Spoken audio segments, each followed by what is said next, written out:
You know, one of the fun things that we're doing in this ministry is that being real. And part of being real is being transparent and being open. You know, if it was a two-way video conference like we probably could do if we, got into our technology and we used our iPhones and we zip zap, and talk to each other, um, that would be like a cyber getting real, because you could still hide, so to speak, behind the camera. But the challenges that face us as far as getting real is sometimes just being honest, like how honest are you in a Sunday morning service? I'm the first one to tell you that I hate Sunday morning. I am not a Sunday morning person. I love working in the ministry on Sunday morning because everywhere that I've ever been, I always worked it. I never sat in services. Once in a while I'll go visit, but it's like, I always work Sunday mornings. So Sunday mornings were always a challenge, and Sunday nights now, when I was saved, that was the big service. It would go 2 hours long, we would have I can still remember we would have sometimes maybe a half hour, maybe longer of singing, worshiping, and then old Chuck, if it was Chuck or whoever it was, wherever I was at, if they had a Sunday night service, I would have to go looking, believe me. It would be so cool because it would be like, wow, when you got done with it, it was like you were really into it, and it was like you just wanted to sit there all night long, and later when I actually lived in a church and I don't even know what you could call me.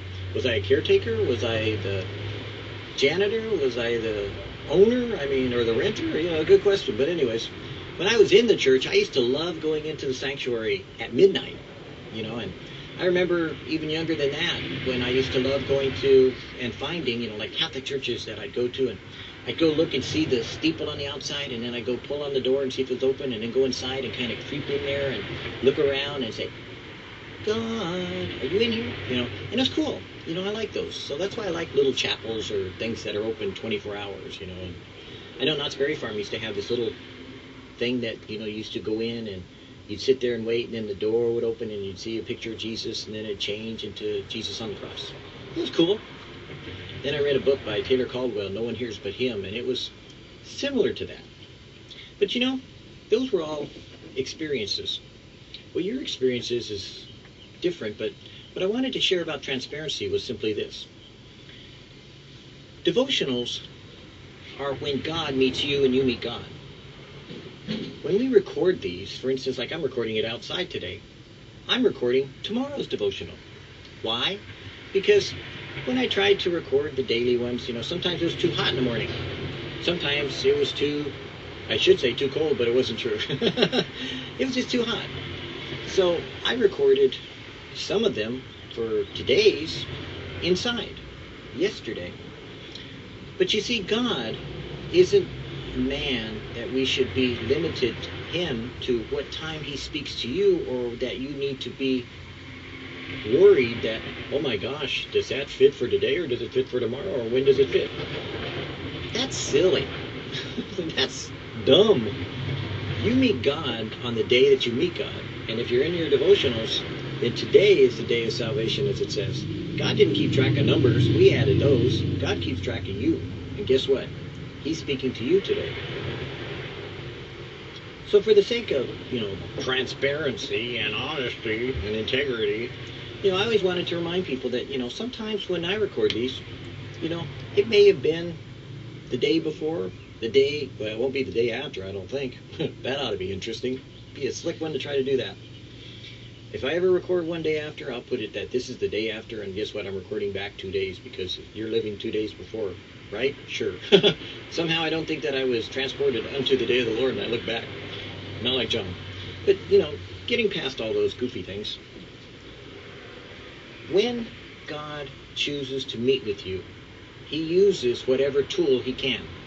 If he's using these devotionals, then whether they be recorded today, whether they be recorded for tomorrow, whether they be recorded for next week, or whether next year you look back and you say, hey, it's June, I don't even know what today is. That's why I have to look at my devotions. It's June 14th. What did the devotional say? What did God say? Does it fit for me today? Is it the Lord speaking? How does it relate to my life? And that is why in your reading of the scripture, so too it applies. So don't get carried away on numbers and dates. These may be recorded before the day that they appear. And I'm beginning to like that idea. It's a lot easier. It's a lot more fun. And I get to see a lot more of just, my plants grow and the birds sing and less of the sunshine on my back of my neck. But I still sweat. And we're always real here. My utmost. Get a move on. And besides this, add 2 Peter 1:5. In the matter of drudgery, you have inherited the divine nature, says Peter in verse 4. Now, screw your attention down and form habits, give diligence, concentrate. Add means all that character means. No man is born either naturally or supernaturally with character. He has to make character. Nor are we born with habits. We have to form habits on the basis of the new life God has put into us. We are not meant to be illuminated versions, but the common stuff of ordinary life exhibiting the marvel of the grace of God. Drudgery is the touchstone of character. The great hindrance in spiritual life is that we look for big things to do, and Jesus took a towel and began to wash the disciples' feet. There are times when there is no illumination, no revelation, no thrill, no jump up and down excited emotion, no gift of tongues, no gift of prophecy, no nothing. But just the daily, round-the-clock, common, everyday task. Routine is God's way of saving us between our times of inspiration. Do not expect God always to give you his thrilling minutes, but learn to live in the domain of drudgery by the power of God. It is the adding that is difficult. When we say we do not expect God to carry us to heaven on flowery beds of ease, and yet we act as if he did, the tiniest detail in which I obey has all the omnipotent power of the grace of God behind it. If I do my duty, not for duty's sake, but because I believe God is engineering my circumstances, then at the very point of my obedience, the whole superb grace of God is mine through the atonement. It's always marvelous when Chambers can put in hard-hitting ways, and sometimes very confusing ways, the practical reality of what God does in our life. We have recorded in scriptures, all the men of faith, and, we're told lots of things about them. You ever read about anywhere in there where it says that they had a bowel movement? No, but I can tell you this. If you get old enough, there comes a day, and dare I say my wife says this, but anyways, I'll probably be in trouble if I share too much. There comes a day when you're old. Now, I'm not in this category, but because of surgeries, but there comes a day when you're old that you thank God for your bowel movement.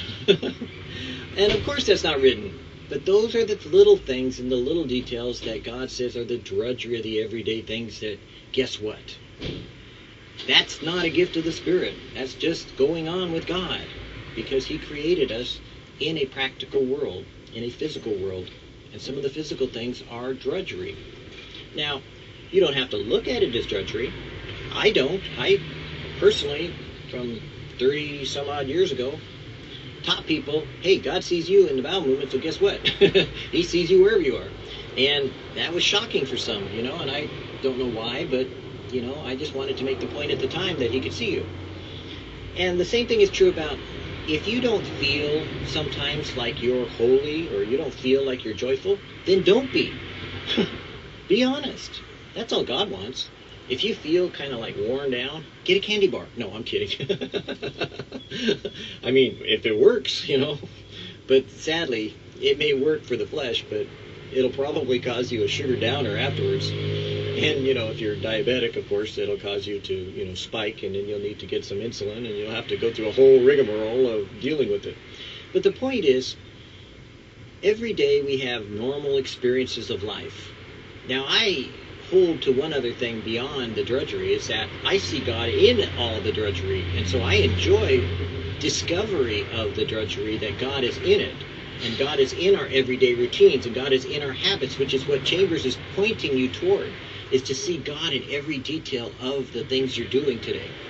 even in the very stubbing of your toe, in the pulling on of your pants, in the shaving, which I hate. Speaking of which, I have to probably do it again. Or when I got my hair cut, I decided, hey, I'm so tired of hair because I have it long at times and short at times and, whatever in betweens at times. I said, shave it all off. So they did. My wife wondered who I was. Again, she says, you look different every time you do something different. I said, yeah, I know. Well, it's kind of a God thing. God's working on me.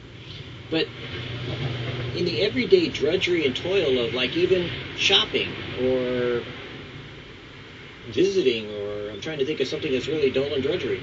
Housework. I love housework personally, no offense, but you can take anything that you have that you feel like is just meaningless to God, and if you look closer, you'll find that it is meaningful because He's in it. He is taking you from one mountaintop experience down into the valley and wants you to go through the valley with Him under the shadow of death, so to speak, and then go through all the little trials and tribulations that you deal with your own flesh, and you kind of wonder whether you should do it or whether you shouldn't. But then when you come out the other side, you look back and you say, God took me through.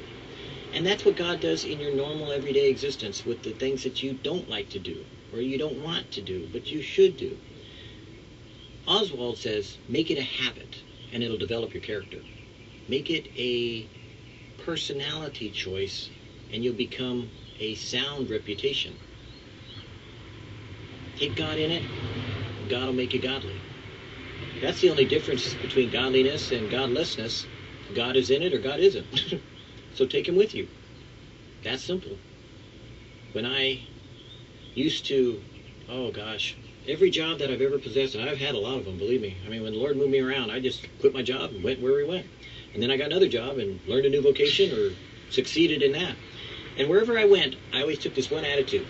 Whatever it was that I was doing at the time, I didn't do it as a Christian. I did it inside, not telling the employer I was a Christian, but I did this.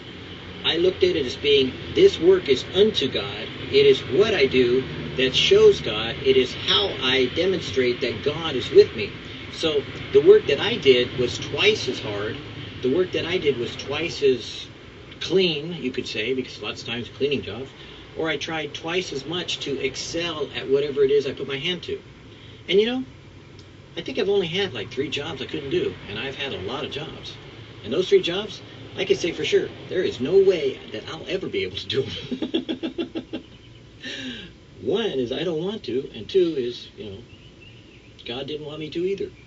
So take the Lord with you wherever you go and do all of it unto Him, and He'll make that honesty of you with Him into prosperity by way of your employers noticing what a good worker you are. And you never have to say a word about Jesus either. Because you know what? They'll see it. Oh yeah. They'll figure it out even if you're still working on it.